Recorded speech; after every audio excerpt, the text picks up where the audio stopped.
आज हम संविधान के एक ऐसे भाग की चर्चा करेंगे संविधान के एक ऐसे भाग की चर्चा करेंगे। आप सभी लोग जानते हैं कि हमारे भारत का खुद का एक लंबा लिखित संविधान है और बड़ा जटिल संविधान है। और हमारे भारत का जो संविधान है वो पूरे विश्व का सबसे लंबा लिखित संविधान है और इसमें बहुत सारे अनुच्छेद हैं, भाग हैं, अनुसूचियां हैं। जब हमारा संविधान बना था और बनकर तैयार हो गया था और जब संविधान बनकर तैयार हुआ और पूरे भारत में लागू हो गया तो उस समय मूल रूप से हमारे संविधान में कितने अनुच्छेद थे? 395 अनुच्छेद, 22 भाग और 8 अनुसूचियां थी। लेकिन अगर हम वर्तमान में अभी देखें तो हमारे संविधान में 470 से भी ज़्यादा अनुच्छेद हैं, 22 भाग हैं और अभी ऐसे भी 3 भाग हैं जिनको मान्यता नहीं मिली है और 12 क्या हैं? अनुसूचियां हैं। अब देखिए, किसी भी संविधान में इतनी ज़्यादा अनुच्छेद होना यह अपने आप में एक बहुत बड़ी बात है।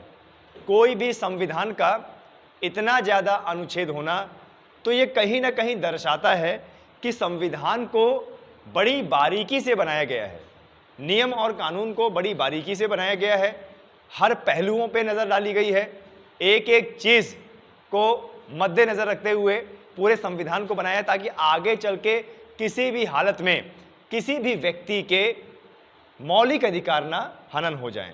यानी गलती से भी संविधान किसी ऐसे पक्ष के विरोध में ना बन जाए जो सारी जिंदगी उसको हनन का सामना करना पड़े। इसलिए हमारे संविधान को बड़े दिनों बाद और बड़े संघर्ष से 2 वर्ष 11 महीने और 18 दिन में बनाकर तैयार किया गया था ताकि गलती से भी ऐसा संविधान ना बन जाए कि कोई एक पक्ष निराश रह जाए।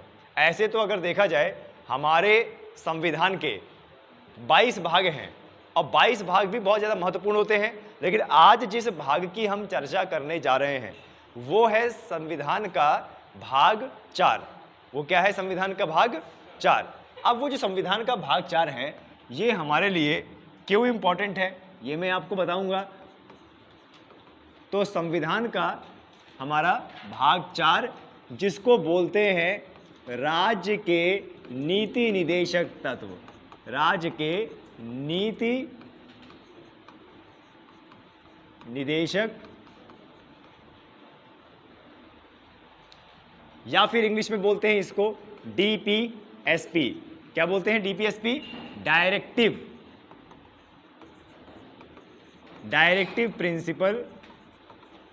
Principles of state policy. और हमारे भारत के संविधान में भाग 4 में और भाग 4 में भी अनुच्छेद कहाँ से? 36 से 51 के बीच में वर्णित है। आज का जो हमारा टॉपिक है वो ये है, सभी के लिए इंपॉर्टेंट है। हमारे संविधान का भाग 4 एक ऐसा टॉपिक है जो आपके छोटे लेवल के एग्जाम से लेकर आईएएस पीसीएस तक एक क्वेश्चन इसमें हमेशा कंफर्म रहता है। राज्य के नीति निदेशक तत्वों का एक प्रश्न आपके एग्जाम में आएगा ही आएगा, चाहे वह एसएससी का एग्जाम हो, Uttar Pradesh police, UP triple SC, पेट या फिर आपका IAS, PCS, RO, ARO, railway. ये हमारे संविधान का इतना महत्वपूर्ण अंग है, इतना महत्वपूर्ण भाग है कि इसको आपको बहुत गहराई से पढ़ना पड़ेगा। क्लियर है?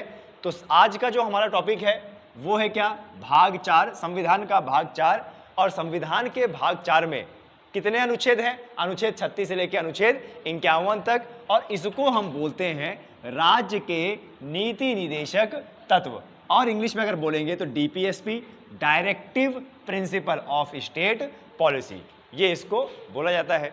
तो अगर मैं आपसे बोलूं कि राज्य के नीति निदेशक तत्व होते क्या हैं तो आप मुझे क्या बताएंगे? राज्य के नीति निदेशक तत्व क्या होते हैं तो आप मुझे क्या बताएंगे? जरा बताएं। पुराने छात्रों को मैंने कई बार पढ़ा रखा है। राज्य के नीति निदेशक तत्व, अच्छा, राज्य को आर्थिक रूप से न्याय दिलाना। तो राज्य को केवल आर्थिक रूप से न्याय दिलाना? हर तरीके से। अच्छा चलिए कोई बात नहीं, चर्चा करते हैं इस पे। आज का ये विषय बहुत अच्छा है, इसको ज़रा ध्यान दीजिएगा। देखिए, सबसे पहले हमारे एग्जाम में बार बार पूछे जाने वाले प्रश्न इसमें क्या बनते हैं। देखिए, हमारा जो भाग 4 है वह ताल्लुकात रखता है अनुच्छेद 36 से 51 तक में, और जिसमें राज्य के नीति निदेशक तत्वों का वर्णन है और जिसको बोलते हैं directive principle of state policy. और ये जो भाग 4 है, राज्य के नीति निदेशक तत्व, जब आयरलैंड का संविधान, ध्यान दीजिएगा, जब आयरलैंड का संविधान बना था 1937 में, जब आयरलैंड का संविधान बना था 1937 में, तब आयरलैंड के संविधान से ये चीज हमें बहुत अच्छी लगी, राज्य के नीति निदेशक तत्व। और जब हमारा संविधान बना तो हमने आयरलैंड के संविधान से, जो कि 1937 में बना था, अपने संविधान के भाग 4 में इसको बता दिया। देखिए, आयरलैंड से ये जो राज्य के नीति निदेशक तत्व थे, इसमें था क्या? इसमें यह था कि जब हम कभी भी किसी शासन में बैठते हैं, या कोई राजा होता है, या कोई राज्य सरकार होती है, केंद्र सरकार होती है, तो केंद्र सरकार का या राज्य सरकार का या किसी भी शासक का सबसे बड़ा मुद्दा क्या होता है, सबसे बड़ा वर्ग क्या होता है, सबसे पहला कार्य क्या होता है? वो ये होता है जनता का कल्याण करना। क्या करना? जनता का कल्याण करना। अब आप ही बताइए, हम जब अपनी सरकार लोकतंत्र के माध्यम से चुनते हैं तो सरकार से हम क्या उम्मीद रखते हैं कि जो 142 करोड़ की जनसंख्या है, यह सरकार हमारी 142 करोड़ लोगों को क्या करेगी? न्याय दिलाएगी, कल्याण करेगी। अब आप जरा मुझे बताएं, किसी भी व्यक्ति का कल्याण कब होता है? ये कल्याण जो शब्द है, किसी भी व्यक्ति का कल्याण कब होता है? बताएं। मैं बताता हूं आपको कि किसी भी व्यक्ति का कल्याण कब होता है। मान लीजिए कोई व्यक्ति, कोई छात्र इतना ज़्यादा गरीब है कि वह क्लास नहीं ले पा रहा है, या पढ़ नहीं पा रहा है, स्नातक नहीं कर पा रहा है, तब वहाँ पर सरकार हस्तक्षेप करती है और सरकार उस छात्र को छात्रवृत्ति देती है, जिससे उसकी जो क्लासेस है, जो पढ़ाई है, वो क्या हो जाती है? पूरी होती है। तो इससे क्या हो गया? छात्र का क्या हो गया? कल्याण हो गया। मान लीजिए कोई गरीब तबके का लोग है जिसके पास इतना पैसा नहीं है कि वह प्राइवेट बड़े बड़े अस्पतालों में अपना इलाज कर सके, तब यहाँ पर सरकार कूद के आती है। सरकार ने यहाँ पर सरकारी हॉस्पिटल बनाया, वहाँ पर आप मुफ्त में इलाज करा सकते हैं। तो जो गरीब तबके का लोग है वो क्या हो गया? उसका कल्याण हो गया ना कल्याण। मान लीजिए कोई बूढ़े लोग हैं और उनके वो निशक्त हैं, वह अपना जीवन यापन नहीं कर सकते, तब सरकार यहाँ पर फिर से हस्तक्षेप किया और सरकार ने क्या बोला? अगर आप निशक्त हैं, आप अपना जीवन यापन नहीं कर रहे हैं, कोई बात नहीं, सरकार आपको वृद्धा पेंशन देगी। तो उस बूढ़े का क्या हुआ? कल्याण हुआ। मान लीजिए कि कोई विधवा औरत है और उसको कमाने धमाने वाला कोई नहीं है, और वो अपना जीवन यापन कैसे करे, कैसे अपने बच्चों और अपने खुद को पाले, सरकार ने क्या किया? यहाँ पे विधवा पेंशन दिया। मान लीजिए कोई छात्र आगे की स्नातक की पीएचडी की पढ़ाई नहीं कर पा रहा है, सरकार ने वहाँ पे क्या किया? उसको छात्रवृत्ति दिया। मान लीजिए आप इतने गरीब हैं कि फॉर्म भी नहीं भर पा रहे हैं अपना, सरकार ने क्या किया? सरकार ने यहाँ पर फॉर्म का मूल्य, सरकारी नौकरी के फॉर्म का मूल्य कितना रख दिया? 0। अब 0 रुपये रख दिया, पैसा नहीं लगना है। नतीजा इसमें क्या हो गया? आपने फॉर्म भर दिया, अब फॉर्म भर दिया तो पेपर में बैठने लायक बन गए। अब इस सब चीज़ों से जब सरकार आपको हेल्प कर रही है, तो इन सब चीज़ों से क्या दर्शाते हैं कि लोगों का, जनता का, राज्य का क्या हो रहा है? कल्याण। क्या हो रहा है? कल्याण। तो इसका मतलब राज्य के नीति निदेशक तत्व कैसी नीतियां होती हैं? कल्याणकारी नीति। कैसी नीति होती है? कल्याणकारी नीति। यहां पर एग्जाम में साफ साफ पूछता है कि इनमें से कल्याणकारी नीतियां किसे कहा गया है? राज्य के नीति निदेशक तत्व। और एग्जाम में काफी बार यह पूछा गया है अब कई तरीके से कि संविधान के किस भाग में कल्याणकारी नीतियों का उल्लेख है, तो वो क्या है? भाग 4 अनुच्छेद 36 से 51। अब जरा बताइए, कल्याण करने की जरूरत हमें किस क्षेत्र में पड़ती है? कल्याण करने की जरूरत हमें किस क्षेत्र में पड़ती है? आप बताइए, क्या दिल्ली में किसी व्यक्ति के कल्याण करने की जरूरत है? नहीं। क्यों?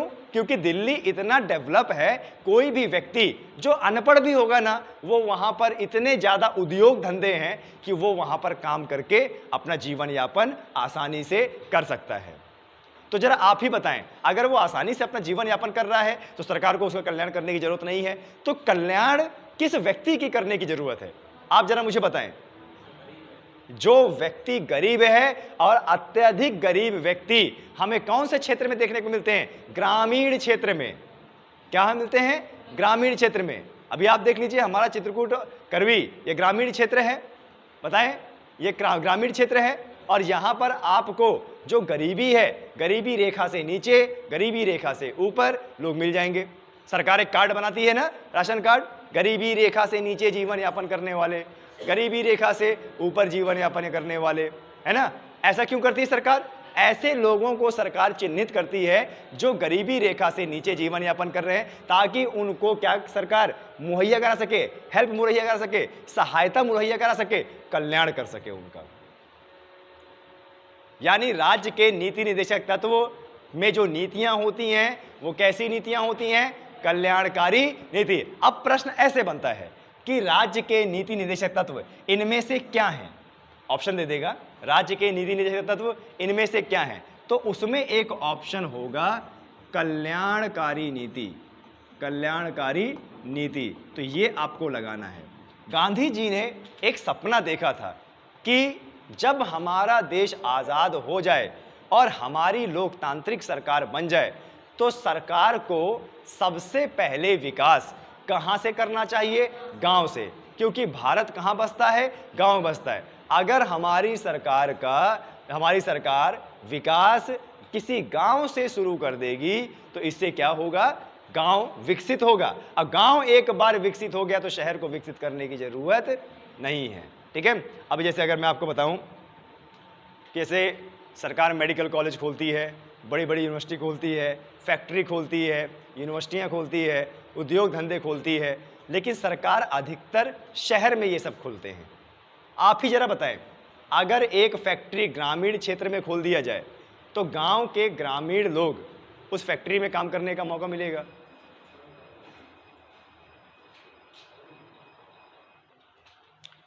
जब हमारा देश आज़ाद हुआ था, और आज़ाद होने के बाद गांधी जी ने यह सपना देखा था कि अगर हमारे भारत का विकास करना है सही मायने में, तो विकास भारत का गांव से होना चाहिए। क्यों? क्योंकि अत्यधिक जनसंख्या गांव में रहती है, और अत्यधिक गरीब जनसंख्या ये कहाँ पे रहती है? गांव में रहती है। तो अगर हम गांव को मजबूत बनाएंगे तो शहर अपने आप मजबूत बनेगा।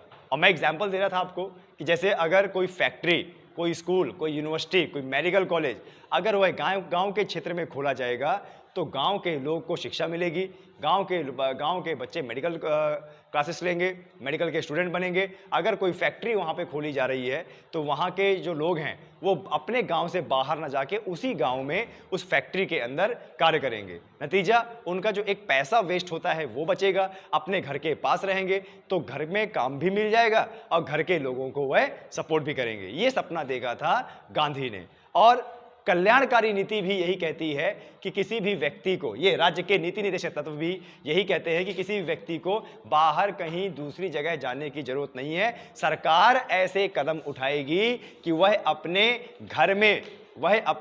घर में रहकर उसको हर चीजें, हर सुविधाएं मुहैया कराई जाए, ताकि घर बैठे उसका क्या हो? कल्याण हो। तो कहीं ना कहीं ये राज्य के नीति निदेशक तत्व कैसी विचारधारा को प्रदर्शित करती है? गांधीवादी विचारधारा। कैसी विचारधारा?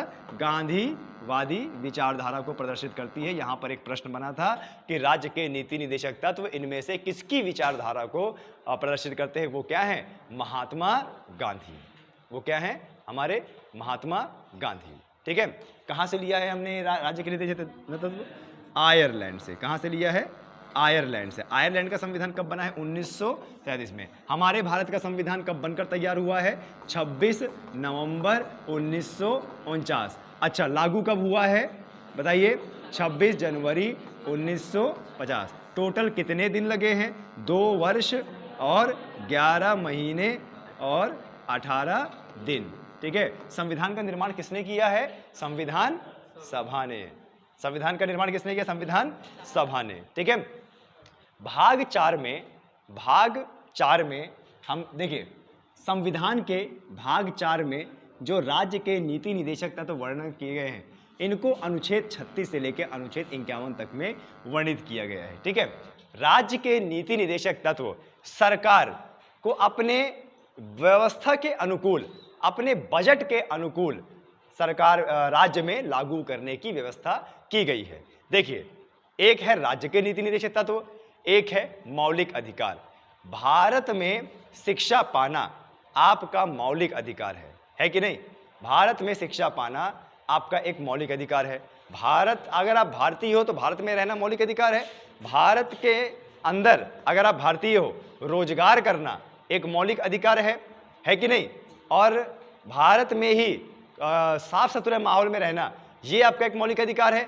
लेकिन मैं बात कर रहा हूं मौलिक अधिकार की। यहां पर बात किसकी हो रही है? राज्य के निदेशक तत्व की। जैसा मैंने अभी बताया कि राज्य सरकार अपने बजट अनुसार आपको सुविधाएं मुहैया करा सकती है, अपने बजट अनुसार। जैसे मान लीजिए कि यहाँ के जो छात्र हैं, यहाँ के जो बीए के छात्र हैं, उनको छात्रवृत्ति मिल रही है 4000। यूपी में सरकार छात्रों का कल्याण कर रही है राज्य के नीति निदेशक तत्व के तहत, और बीए के छात्रों को सरकार कितना दे रही है? 4000। लेकिन वहीं यूपी की सरकार, लेकिन वहीं मान लीजिए एमपी की सरकार बीए के छात्र को दे रही है 6000, और आप हो यूपी के, आपने देखा कि एमपी की सरकार बीए के छात्र को दे रही है 6000। तब आप यूपी के रहने वाले यूपी के सरकार को कटघरे में खड़ा नहीं कर सकते कि आप हमारे साथ गलत कर रहे हो। उधर मध्य प्रदेश की सरकार 6000 छात्रवृत्ति दे रही है और आप हमें 4000 दे रहे हो। क्यों? क्योंकि राज्य के नीति निदेशक तत्व न्यायोचित नहीं है। राज्य के नीति निदेशक तत्व न्यायोचित नहीं है। सरकार आपको अपने बजट के हिसाब से, जनता के हिसाब से, सरकार के पास जिस प्रकार का पैसा आ रहा है उस हिसाब से सरकार आपकी सुविधाओं को ऊपर नीचे या फिर आप बोल सकते हो कम ज़्यादा कर सकती है। अब जैसे मान लीजिए कि आप बीटेक कर रहे हो, बीटेक में सरकार जो है आपको छात्रवृत्ति 1 लाख दे रही है और आप सरकार के ऊपर केस कर दिए कि सरकार 1 लाख दे रही है, हमें 1.5 लाख की जरूरत है। नहीं, यानी यहां से हम क्या समझे कि सरकार कोई भी निधि लगाए।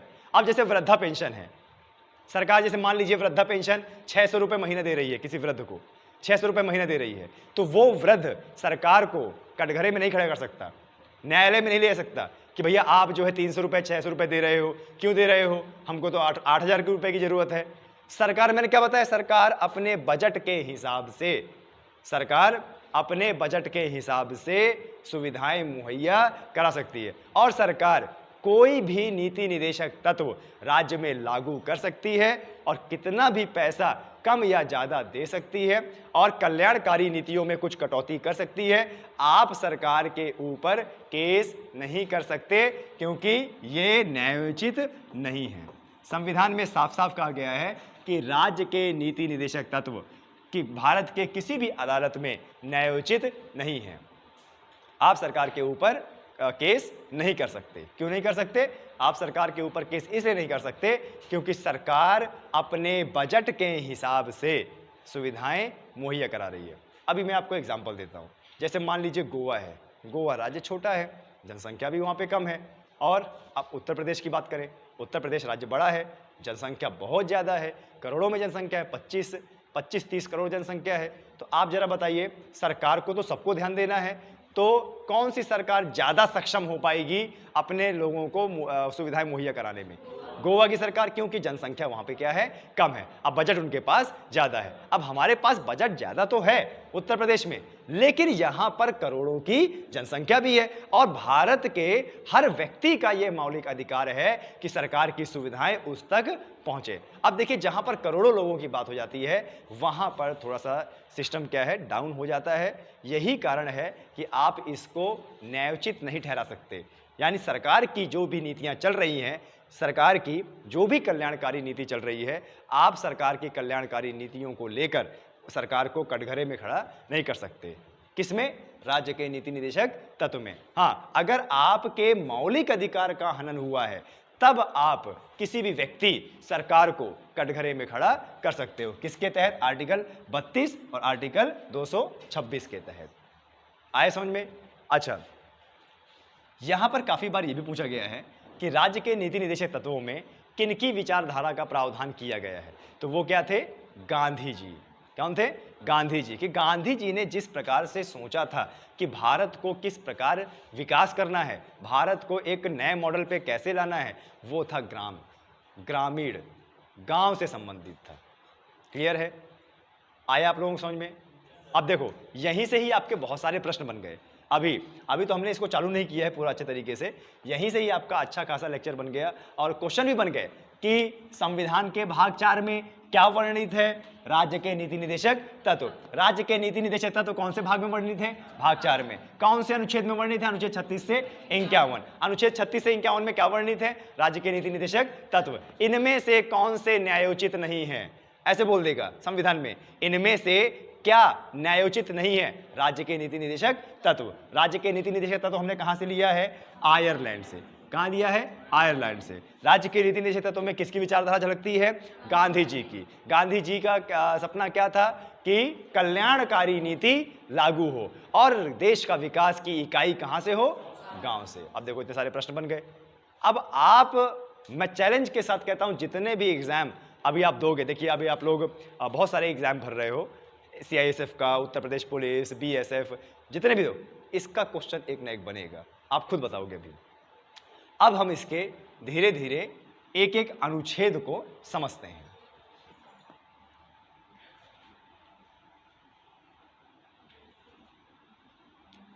सबसे पहले राज्य के नीति निदेशक तत्व, जो कि भाग किसमें वर्णित थे? हमारे 4 में। और अनुच्छेद कहां से लेकर? 36 से लेके 51 तक में। तो सबसे पहला हमारा अनुच्छेद हम 36 को वर्णित करते हैं कि अनुच्छेद 36 है क्या? भाई 36 से लेके 51 तक है। अनुच्छेद 36, 37, 38, 39, 40, 41 कहां तक गया है? सीधे कहां तक गया है? 51 तक गया है। तो सबसे पहले हम अनुच्छेद 36 को समझते हैं। अनुच्छेद 36 क्या है? राज्य की परिभाषा। क्या है ये? राज्य की परिभाषा। आपने देखा होगा संविधान के भाग 4 में क्या लिखा हुआ है? राज्य के नीति निदेशक तत्व। संविधान में क्या लिखा हुआ है? संविधान के भाग 4 में क्या लिखा हुआ है? राज्य के नीति निदेशक तत्व। किसके तत्व? राज्य के। तो यहां पर राज्य की परिभाषा क्या है? यहां पर राज्य की परिभाषा क्या है? राज्य का मतलब क्या है? राज्य का मतलब यहां पर किससे है? जनता से है। एक पर्टिकुलर बाउंड्री के अंदर रहने वाली जनसंख्या से है। अब जैसे मान लीजिए यूपी है, यूपी में कितने जिले हैं? 75 जिले हैं। और 75 जिलों में रहने वाले व्यक्ति क्या है? अपने आप में एक क्या है? राज्य है। अपने आप में क्या है? एक राज्य है। ध्यान दीजिएगा, जब भारत के अंदर की बात होती है तो राज्य का मतलब स्टेट, यानी एक पर्टिकुलर राज्य। लेकिन जब अंतर्राष्ट्रीय बात होती है तब राज्य का मतलब क्या होता है? देश। ध्यान दीजिएगा, जब अंतर्राष्ट्रीय बात होती है तब राज्य का मतलब देश होता है, लेकिन अगर देश के अंदर की ही बात हो रही है तब राज्य का मतलब क्या होगा? स्टेट। जैसे हमारा उत्तर प्रदेश, मध्य प्रदेश और गोवा, ये सब। ठीक है। तो अनुच्छेद 36 में बताया गया है राज्य की परिभाषा का मतलब राज्य की जनता से है। क्यों? क्योंकि राज्य के नीति निदेशक तत्व किस पे लागू होंगे? जनता पे लागू होंगे ना, क्योंकि कल्याण किसका करना है? जनता का करना है ना। तो यहां पर राज्य से क्या मतलब हो गया? उस राज्य में रहने वाली जनता से, है ना। राज्य की परिभाषा का मतलब अनुच्छेद 36 में राज्य की परिभाषा का मतलब, राज्य मतलब जनता, जनता मतलब किसकी जनता? उस संबंधित राज्य की जनता। यानी अगर उत्तर प्रदेश के नीति निदेशक तत्व की बात करें तो उत्तर प्रदेश के नीति निदेशक तत्व, यहां पर राज्य मतलब उत्तर प्रदेश की जनसंख्या, उत्तर प्रदेश की बाउंड्री के अंदर रहने वाली, निवास करने वाली जनता। आपने देखा होगा उत्तर प्रदेश में अगर आपको कोई, जैसे मान लीजिए आप उत्तर प्रदेश के निवासी हैं और अगर उत्तर प्रदेश की हमें कोई सुविधाएं चाहिए तो हमें यहाँ पे क्या होना पड़ेगा? निवासी, उत्तर प्रदेश का निवासी होना पड़ेगा, है ना। आपने देखा होगा कि जब कोई नौकरी का फॉर्म निकलता है तो उसमें पूछा जाता है उत्तर प्रदेश का, क्या आप उत्तर प्रदेश के निवासी हैं? हाँ। अगर आप नहीं हैं तो क्या काउंट किए जाएंगे? जनरल काउंट किए जाएंगे ना, जनरल काउंट किए जाएंगे। आपको फिर सुविधाएं नहीं मिलेंगी उतनी ज़्यादा। क्यों? क्योंकि आप पर्टिकुलर उत्तर प्रदेश के निवासी नहीं है। तो आपको सुविधाएं कहाँ मिलेंगी? जिस राज्य के आप निवासी हैं। ऐसा होता है, ठीक है। तो अनुच्छेद 36 का मतलब क्या है हमारा यहाँ पे, राज्य की परिभाषा से, और राज्य को किस प्रकार वर्णित किया गया है, उस संबंधित राज्य की जनता से जिस पर राज्य के नीति निदेशक तत्व लागू होने हैं। ठीक है, इसको मैं लिखवाऊंगा, ऑफलाइन क्लासेस में इसको लिखवाऊंगा, आप इसको परेशान ना होइएगा, पहले आप समझिए इसको। अगला है हमारा अनुच्छेद 37, अगला है हमारा अनुच्छेद 37 से। ठीक है,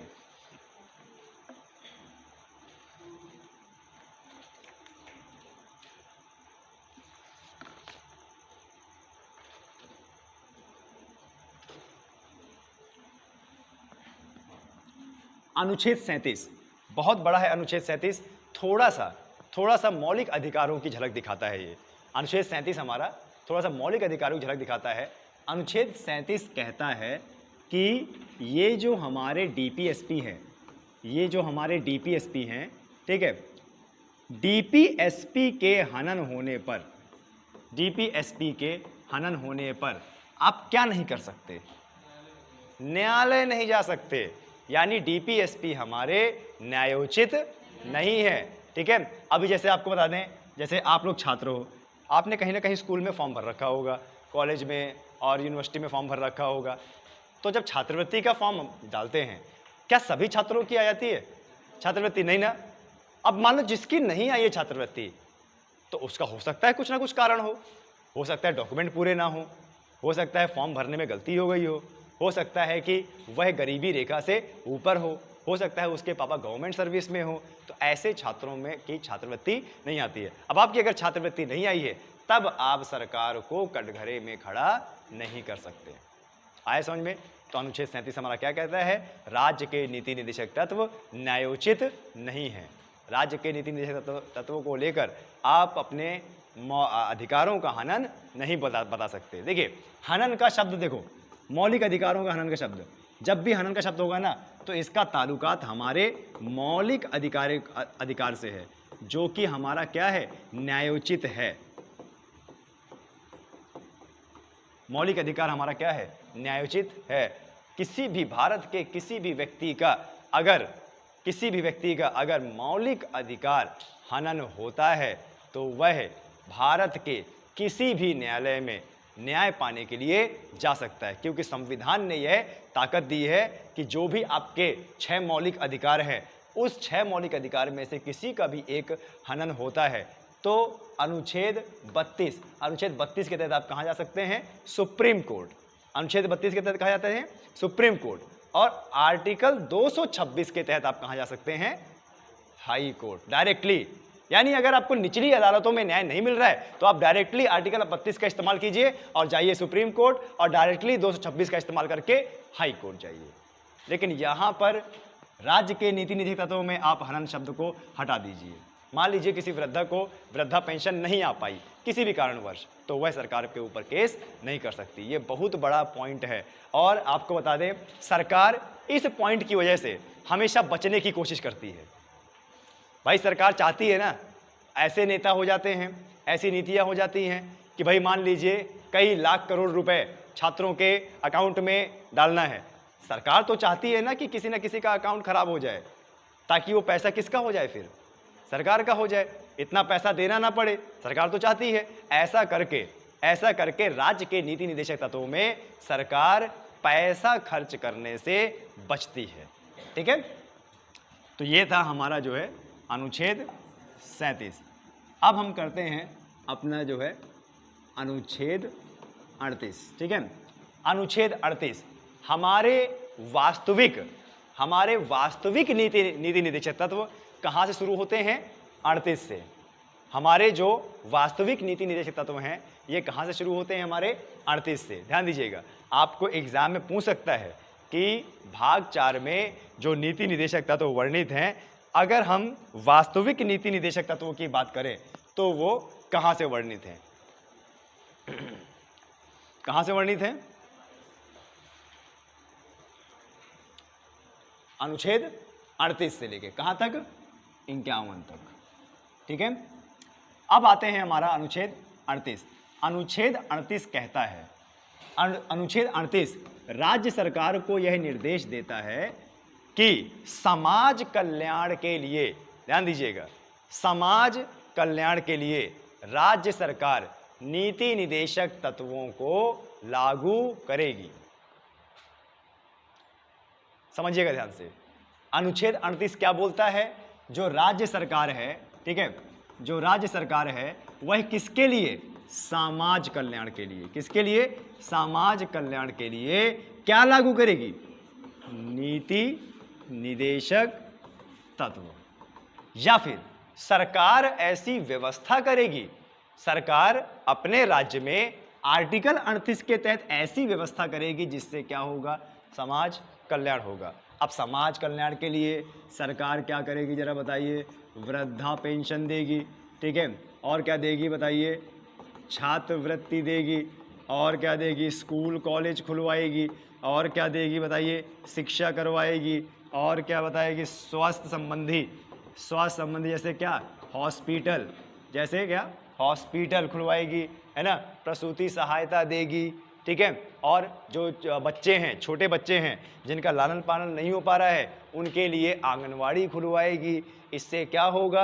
राज्य की सरकार, राज्य की जनता का कल्याण होगा, ठीक है। यानी आर्टिकल 38 सीधे यह आदेश देता है राज्य सरकार को कि भाई आप ऐसी नीतियां लागू कीजिए जिससे समाज का क्या हो? कल्याण हो। आया समझ में? आर्टिकल 38 समझ में आया अच्छे से? क्या कहता है आर्टिकल 38? बताइए क्या कहता है आर्टिकल 38? अपने शब्दों में बताएं मुझे। राज कल्याण, समाज कल्याण कर, बस इतना। मैं इतना ज़्यादा एक्सप्लेन कर दिया आप लोगों को और आप लोगों ने 2 मिनट में उसका 2 सेकंड में आंसर बता दिया। राज कल्याण, समाज कल्याण, चित अंत मन अंत, काहे तुम चित अंत करती हो? हाँ, ये बताइए। अभी मैं इतना सारा बोल दिया। आर्टिकल 38 क्या करेगा? सरकार को यह आदेश देगा, सरकार को यह आदेश देगा कि सरकार क्या करेगी? समाज कल्याण करेगी। कैसे? ऐसी नीतियां लागू करेगी। दिमाग कहाँ रहता है तुम्हारा? हाँ सुनाओ, सुनाइए, सुन लेते हैं तुम्हें भी। हाँ सुनाओ फिर से, बताओ आर्टिकल 38 क्या बोलता है?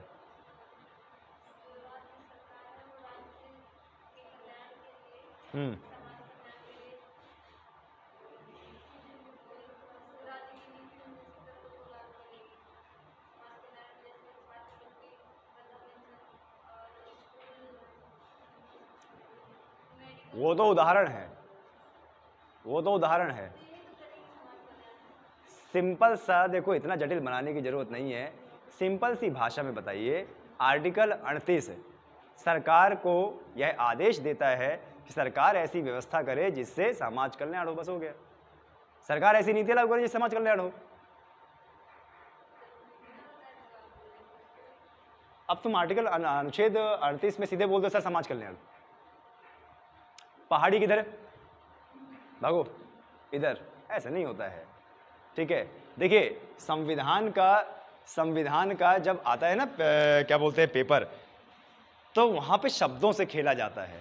कोर्ट कचहरी में क्या होता है? शब्दों से ही तो खेला जाता है, तर्क वितर्क तो दिया जाता है, तभी तो केस हारते जीतते हैं, है ना। हम क्यों बोलते हैं कि प्रश्न घुमा के आ गया? अभी आपको बता दें, 1000 तरीके होते हैं नीति निदेशक तो पूछने के, 1000 तरीके, ठीक है। तो ये शब्दों से खेलना जानिए आप लोग। समाज कल्याण, समाज कल्याण, समाज कल्याण, वो तो मौलिक अधिकार से भी समाज कल्याण हो रहा है। मौलिक अधिकार से समाज कल्याण नहीं हो रहा है, बताएं, है ना। लेकिन समाज कल्याण की सही व्यवस्था किसमें दी गई है? भाग 4 में दी गई है। चलिए अब क्वेश्चन, अब हमारा कौन सा है? अनुच्छेद 39, ठीक है। अनुच्छेद 39 कहता है, ध्यान दीजिएगा, अनुच्छेद 39 कहता है, अनुच्छेद 39 ये कहता है कि राज्य यह व्यवस्था करेगा कि राज्य का जो संसाधन है उसका न्यायपूर्ण वितरण हो।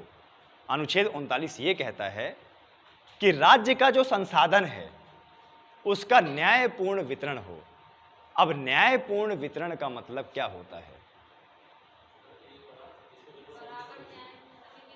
बराबर न्याय नहीं, न्यायपूर्ण वितरण का मतलब है कि राज्य की धरती से, राज्य की बाउंड्री के अंदर से जो भी संसाधन निकल रहा है वह राज्य के हर व्यक्ति तक पहुंचे। अब जैसे मान लीजिए कि उत्तर प्रदेश है, उत्तर प्रदेश में सीमेंट बनती है, उत्तर प्रदेश में खनन कार्य होता है, गिट्टी बनती है। मान लीजिए आपको घर बनाना है, मान लीजिए आपको घर बनाना है तो गिट्टी चाहिए, बालू चाहिए, लेकिन किसी एक आदमी के पास उत्तर प्रदेश का सारा गिट्टी रखा हुआ है, वो नहीं दे रहा। इसी व्यवस्था को उलटता है अनुच्छेद 39 कि सरकार ऐसी व्यवस्था करेगी कि जो संसाधन है उसका संकेंद्रण ना हो। ठीक है, उसका क्या हो, संकेंद्रण ना हो, यानी राज्य के जो संसाधन है वह किसी एक व्यक्ति के हाथ में ना हो, उसका क्या हो, न्यायपूर्ण वितरण हो। आप बताइए, आज अगर आप घर बनाते हैं तो लोहा गिट्टी जब लेने जाते हैं मिल जाता है कि नहीं मिलता?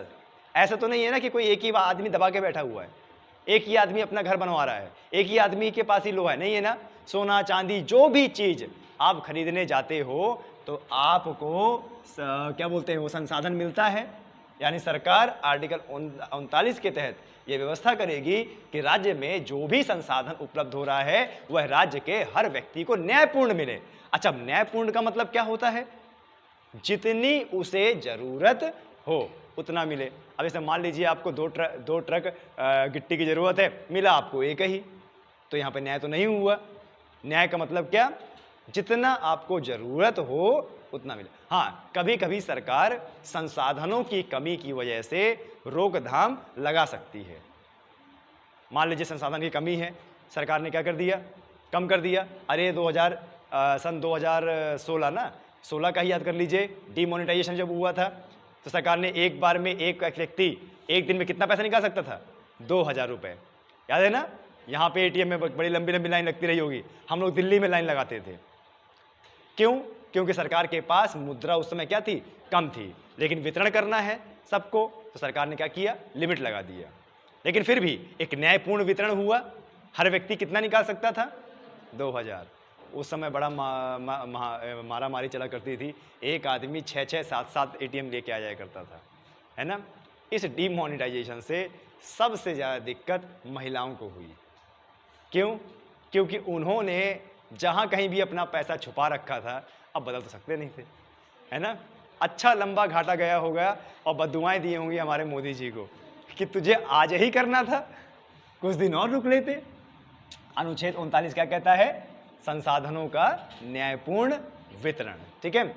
अनुच्छेद 39 ये भी कहता है कि किसी जगह पर, संस्था पर या किसी भी प्लेस पर अगर दो अलग अलग लिंग के लोग काम कर रहे हैं, जैसे महिला और पुरुष, अगर वह एक ही काम कर रहे हैं और एक जैसा काम कर रहे हैं तो उनका वेतन भी क्या होना चाहिए? समान होना चाहिए, है ना। पहले ऐसा नहीं हुआ करता था भारत में। पहले भारत में पुरुषों के मुकाबले महिलाओं को वेतन कम दिया जाया करता था। क्यों? क्योंकि ये मान्यता थी कि औरत चाहे जितना भी काम कर ले वह पुरुषों के मुकाबले काम नहीं कर सकती, इसलिए उन्हें वेतन कम दिया जाया करता था। लेकिन जब संविधान बना तो उन्होंने यह व्यवस्था किया कि किसी भी संस्था में अगर बराबरी का कार्य किया जा रहा है, बराबरी का कार्य किया जा रहा है, लड़का लड़की पुरुष महिला में कोई भेदभाव नहीं किया जाएगा, सामान्य कार्य का सामान्य वेतन दिया जाएगा। आया समझ में? सामान्य कार्य का बोल रहा है। अब ये ना सोचना कि डीएम का सैलरी ज़्यादा है और चपरासी का कम है, वो सामान्य कार्य नहीं है, डीएम का कार्य ज़्यादा होता है। आया समझ में?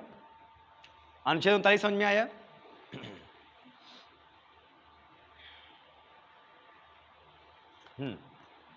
अनुच्छेद 39 ये भी कहता है कि धन का संकेंद्रण ना हो।